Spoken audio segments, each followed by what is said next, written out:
Hi, for those of you who don't know me, I am Camille Leon. I am the founder of the Holistic Chamber of Commerce, and these new business journey interviews are absolutely my favorite. I'm going to start by sharing the purpose of our business journey interview series. I started the Holistic Chamber of Commerce, give or take, just about 10 years ago, and I really didn't know what I was getting into. If I had known what I was getting into when I started, I've said for a long time, I might not have done it, right? I might have said, let's go find somebody else to do it. However, the other thing that's true is if I had known what I was getting into, it probably would have grown bigger and better much faster, because I would have had a better idea of what's coming.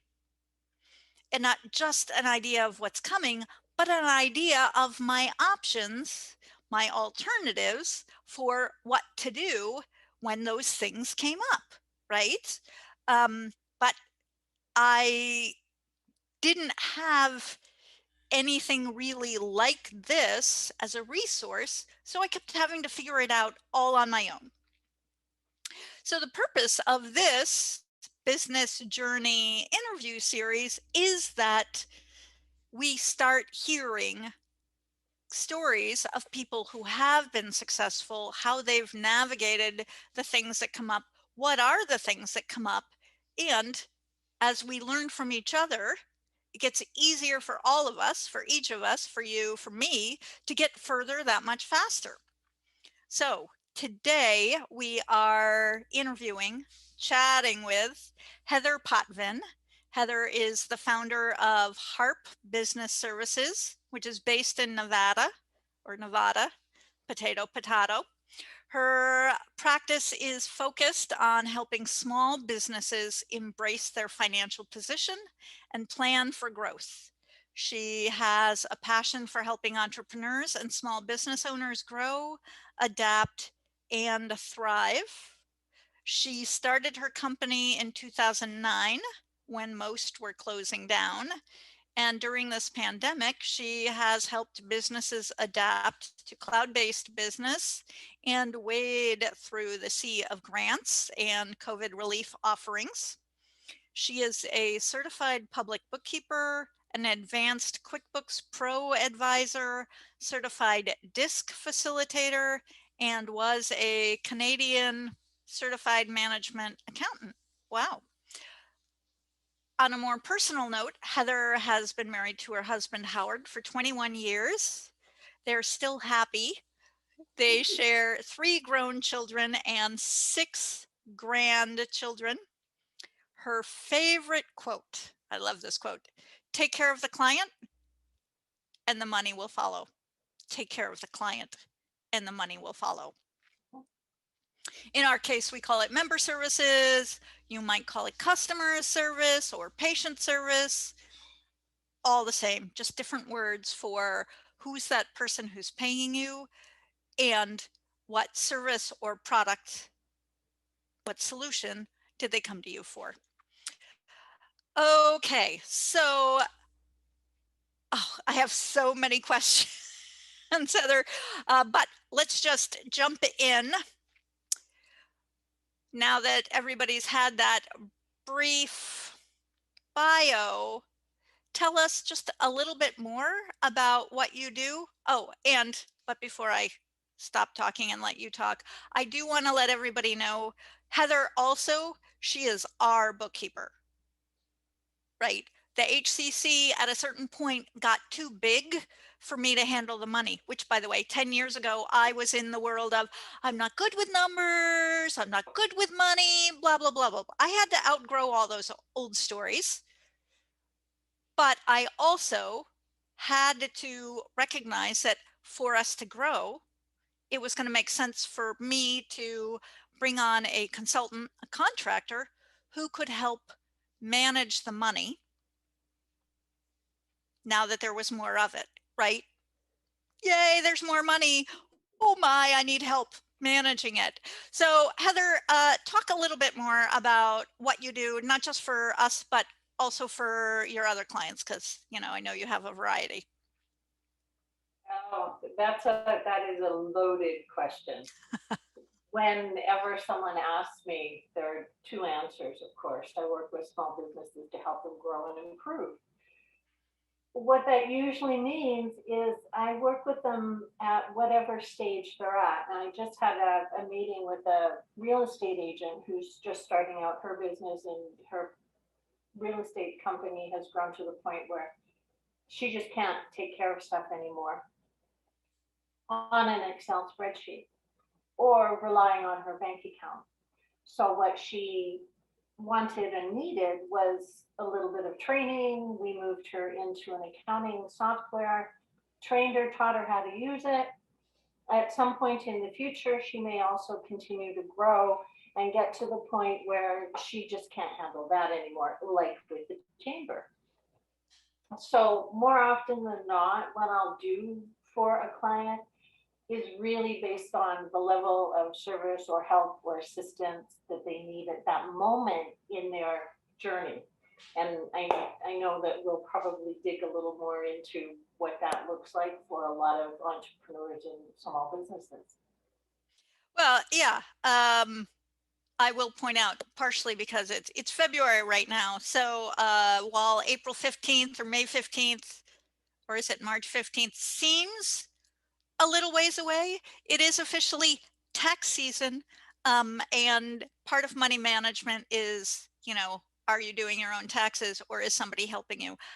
We're not going to answer that question right now. Just know that Heather works in the world of helping her clients with their money. The real question that I want to get to, and this is actually one of my favorite questions, because it's so different in so many ways and yet has so many similarities. How and when did you get started as an entrepreneur, starting your business if you were? What were you doing before being in business on your own? And did you go all in right away, or kind of dip your toe in? And tell us that. How'd that happen? This is my favorite story. And for those of you who don't know me, one of the things that I love to do is I love to share stories. Having been an accountant most of my life, uh, talking like this was not a forte for me. And I honestly believe that nobody would ever know or understand. I mean, what stories could I possibly tell that anybody would be interested in? I mean, for goodness sakes, I'm an accountant. However, so where it all started for me, in 2008, I was actually working for one of the largest industrial construction companies in Southern California. I figured out I would retire there. It would be the last job that I would have. And I loved the place that I was working. I loved what I was doing for them, and I loved the people that I was working with. In 2009, when the market crashed, I suddenly found myself walking to my car at 10 o'clock on a Friday morning with everything from my desk. Now, I wasn't the only person that happened to. There were a lot of people that happened to at that period of time. I got home, I put my box away, and my phone rang. And one of our subcontractors called me and said, Heather, we just heard that you got laid off. I'd like to offer you a job. To which I responded, give me till Monday. Let me kind of absorb what is going on here and think about this for a minute. And my husband and I talked about it, and starting my own company was something I had always wanted to do. Hadn't been the right opportunity, hadn't been the right time, had no idea. Like Camille said earlier, had I known what was coming, I probably wouldn't have. But in hindsight, I didn't know any better. So it was a great endeavor for me. So I called the woman back up on Monday and I said to her, look, I have a couple of questions for you. My first question is, if this trend continues, How much do you have in reserve? How long can you keep your doors open if you have no revenue coming in? Her answer to that was about a year and a half. Now, we all know in hindsight that that downturn, that depression, it took more than 5 years for the economy to recover from that. So I said to her, all right, well, what is it exactly that you would like me to do for you? And she said, really what we need, other than, someone to occupy space, we need somebody to come in on the 20th of the month, make sure everything's in order, send the billing out. That was my first client. And I haven't looked back. Linda's going like this. I love it. She knows. I've known Linda for a very long, almost as long as I've been in business, huh, Linda?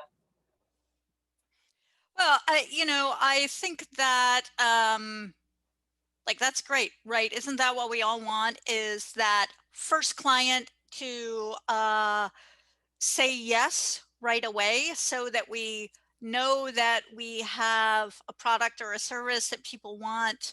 The other thing I like about that story, um, and I'm just going to refer, like, that happened for you in 2009. Mhm. The HCC started in 2010. I see so many new entrepreneurs getting started and they think, oh, I'm going to open my doors today and I'm going to have a full house tomorrow. We're 10 years in, right? You're just 11 or 12 years in. Like, it takes time, folks. And the good news is, these things that come up, they don't come up all at once. They come up over time. All right. So, um, So to another one. answer the second part of that question, I had no idea what I was doing. I worked with the first client, and then it was, okay, now what? Now, I did know enough that I knew that I needed, if I was going to be taken seriously as a business, and if I was going to be taken seriously as an entrepreneur, there were a couple of things I knew I needed to do. One of which was I needed a bank account, not in my personal name. I knew enough from accounting to know that as a new business owner, I needed to show intent to create a viable business, which is something a lot of startup people don't know. It's that adage, you don't know what you don't know. That was one of the things that I did know. So I actually went and got a DBA, which is essentially the company name for an individual person who is operating a company. So I did that. I went and got a business bank account. Those were the first two steps. And then there were other steps along the way, and lots of oh no moments, and lots of, am I absolutely crazy? Do I really, really want to be doing this? Like, Yeah. I have lots of I have no idea what I'm doing stuff. let me throw some spaghetti at the wall and see what sticks, and Get I'll some go of that. there. It's and then let me add a dash of this and a dash of that. Yeah, for me, and I forget how quick, like, we made enough sales using my bank account that we knew we had something that would work, that would stick. And then at a certain point, it was like, oh, time to shift gears, time to create that business bank account and some separation between the personal money and the business money. And then, after that, it was just keep building. And by the way, we're not going to talk about, I'm not planning on talking about this today, but I will say one of my first lessons had to do with paying myself. I'm a corporate escapee. Yes, a corporate escapee, right? But I had a job with a boss, with a paycheck and health insurance and a built-in vacation. And it took something to, you know, recognize that if I reinvested everything all the time, then I wouldn't be able to pay my own bills. So that, I think, was a little bit of that separation of the business and the professional money. Was I was able to start paying myself while leaving money that was clearly designated for growing the business and taking care of the business needs. So here's a question for you, because if your business is growing or when your business starts growing, this becomes really relevant. So what was the first position you hired for your team? And did you start them as a contractor, a consultant, or an employee? You're going to love the answer to this one. The journey of owning a business is very organic. I'm no lie, ladies. There is no set rules other than IRS guidelines. That's IRS guidelines in the US. What is it in Canada? Because we do have some Canadians on our call today. Oh, I didn't know that. Hi. Welcome to my Canucks. So Heather in Nevada, I'd like you to meet Heather in Ontario. Love it. Welcome. Thank you. So it's born in Winnipeg. Oh, well, I was born in Ottawa. Anyway, we digress. Okay, so with the IRS, we'll chat later. So the IRS. Oh, are you going to answer? You know, the IRS equivalent in Canada is CRA, which is Canada Revenue Agency. Yep.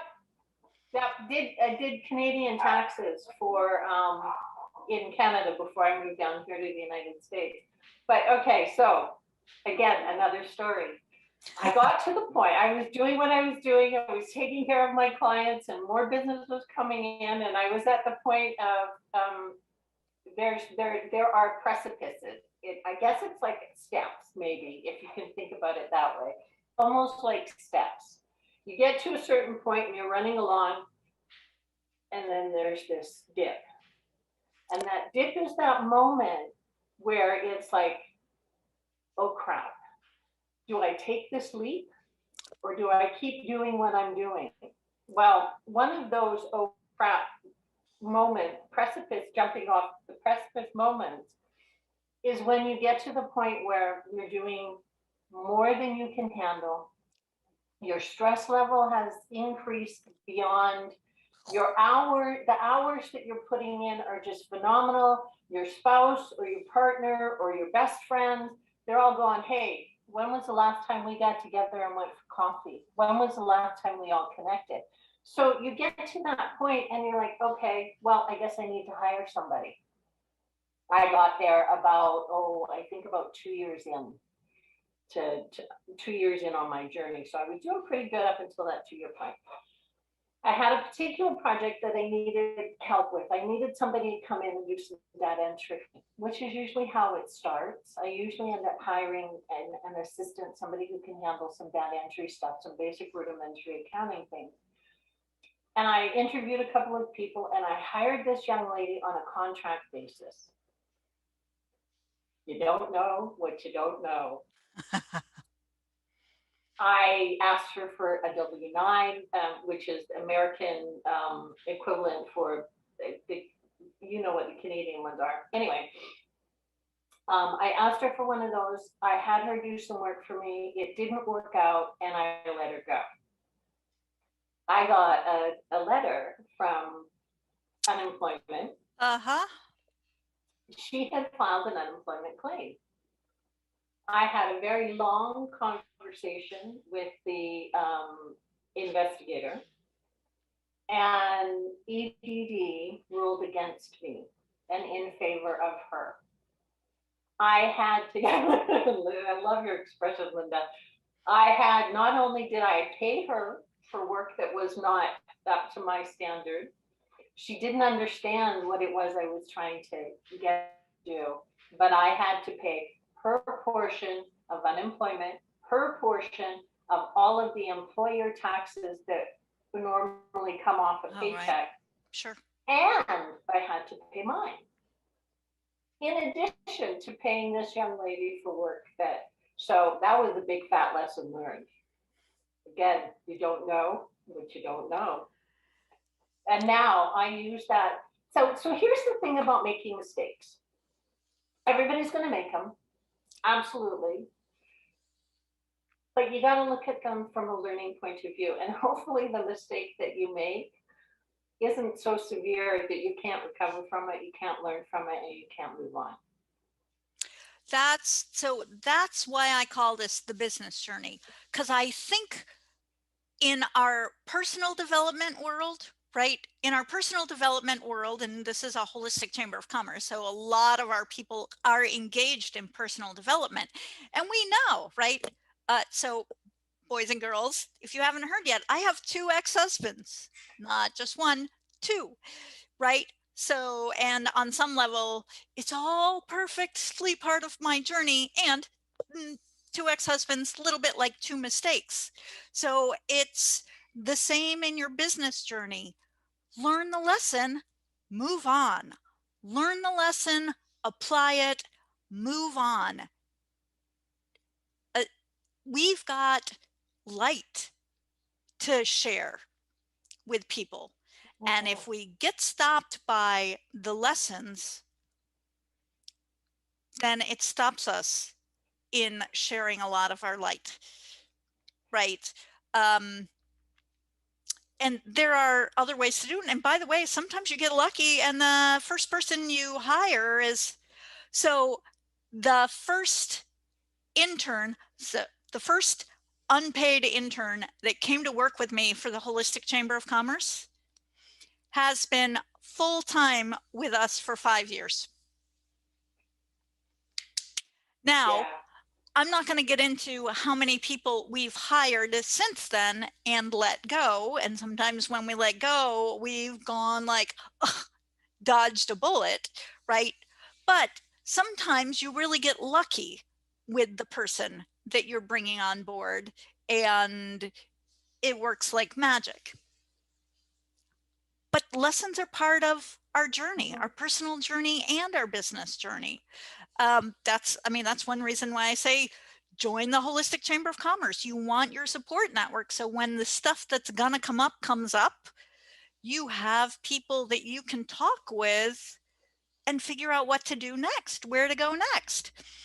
Okay. I love that statement, Camille, because here's what's really cool about the journey. Being connected with people who are like-minded. And yes, I'm an accountant, and yes, that's what I do for a living, but that's not who I am. I am as organic. I can't think of a better word, as the rest of you. The things that I'm learning about the other members of this chamber, and I am, by the way, a member of this chamber. The things that I learn about the interest that each one of you have fascinates me.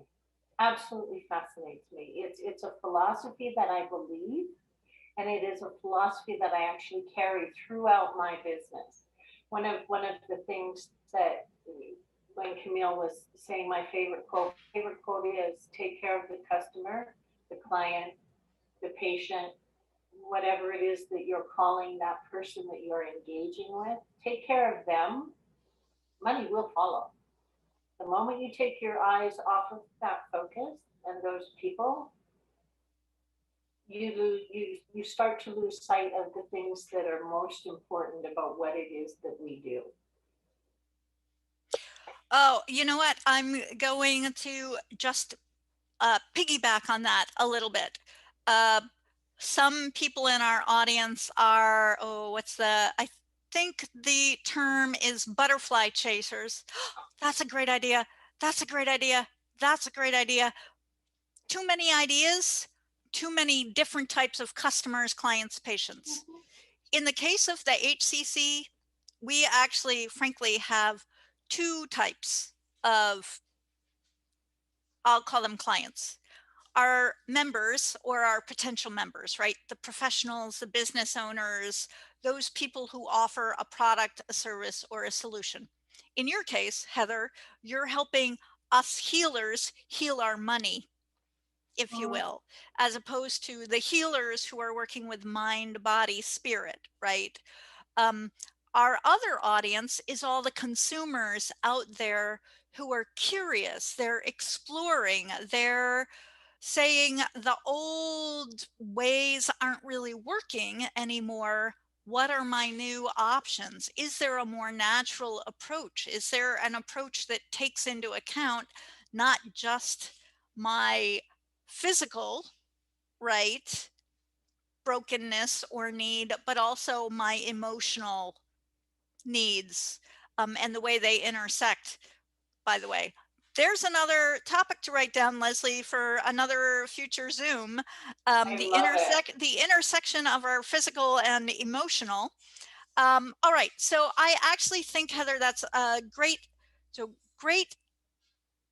time for me to ask. This was the last question. We're moving it up forward.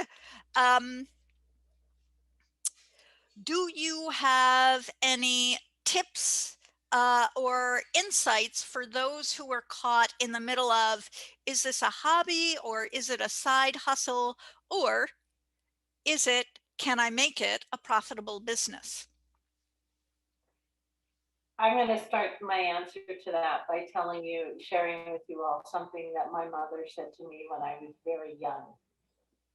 When I was still home, she said to me in one of our many conversations, she said, figure out what it is that feeds your passion and then find a way to make money at it. And I love that. My mother was a very insightful person in a day and age when it was very difficult for women to get started in business, to be taken serious for anything other than a secretary or a banker, or, that's how old my mother is. I'm not going to tell you how old I am. If I can share anything that might help you, there's a couple of things from a non-holistic point of view. The IRS will not consider you a viable business until you do. If you treat your business like it's a hobby, the IRS is going to look at your business like it's a hobby. So the first things that I would say to anybody thinking about walking this journey, I'm going to tell you, as difficult as the path has been sometimes, I don't regret it, not for a second. I love what I do. I love that I get to work with some of the people that I get to work with. I would never have gotten to meet any of you had it not been for my connection with Linda and with Camille and with the Holistic Chamber. So, not for a second do I regret it. The biggest thing is switching your mindset. And sometimes that can happen overnight, and sometimes it can be intentional from the very beginning, and sometimes it can take a while for it to happen. But making that shift from, this is something that I absolutely love to do and I really want to share it with absolutely everybody that I can get my hands on and I can talk to, because that's what your passion is, to, what do I need to do to make this a realistic and viable business? Couple of things. Number one, super simple to do. Make sure that you have a separate bank account. Make sure that everything that you do that has to do with the revenue generating part of this is kept and tracked separately. The second thing that I recommend, and it doesn't matter where you are at that point, is go and get a DBA. In a lot of states, it's, I think, between $50 and $100 for you to get a DBA. You only have to register for it once. Then when you start to grow and you get better and bigger and you look at things like, well, how do I pay myself? Do I need to pay myself? Those are conversations that you have later on. The other thing that I cannot stress this enough, circle yourself with people who think and believe the same things you do. Along my journey, I have had people walk up to me, and Linda Russell's one of them, put their arms around me and say, Heather, can I do to help you? Those are the people that you want to surround yourself with, you want to embrace yourself with. And I'm telling you, it is a journey, and it can be full of so many great and wonderful rewards. And I don't regret it for a moment. Good. All right. So we are at the halfway point. So we're not going to get to all of our questions because we want to make sure there is time for the breakouts. So let's just wrap this up with what tips do you have? Oh, wait, you just kind of gave us the Yeah. tips you have for somebody who's starting out. Okay, so then as we wrap up, is there anything else that you would add, especially for like some of the people on this call are in the middle, right? And looking at what's next. Maybe you want to share your favorite way or ways to get the word out about your product or service, right? Like on some level, guys, it's how many people are hearing about you, hearing about the magic you can create for them, whether it's a product or a service. People got to be Wow. hearing about you. Not everybody who hears about you is going to buy from you, believe it or not. Well, that is true. So how do you There, reach those people? one of the, and I'll try and keep this real short because I have the breakout sessions. I think they're phenomenal. One of the best things that happened very early on in my journey was a young man introduced me to Business Networking International. Some of you who know it, you know the organization and Dr. Ivan Meisner, who is the founder. What I love about it is the philosophy and the truth that is behind what he created. And that truth is that people will do business with people they know, like, and trust. The very first step to that is people knowing you. And that doesn't mean they know what you do, they know your business, they know your name, they know about your kid. It means when they see your face, they know what you do. And that makes them want to it makes them want to find out more. That whole visibility is step number one. Being open with your clients, which I am with all of mine. I'm very open with my clients. I'm very interested in what they do. People fascinate me, absolutely fascinate me. That's the second thing. People will do business with people that they know, like, and that's universal. So, and I'm not a marketing person. That's a conversation for somebody who does marketing. Because trust me, I know what it is that I know, but I'm also smart enough to know that I need to hire people who are really good at the things that I'm not. Well, you know what? I'll just say, like, social media and email on some level is about helping people get to know you and like you and trust you. And I will add one other item to that: respect you. Because in general, I'm not purchasing a product or service unless I also respect somebody and the work that they do or the products that they have available. So thank you, Heather, for sharing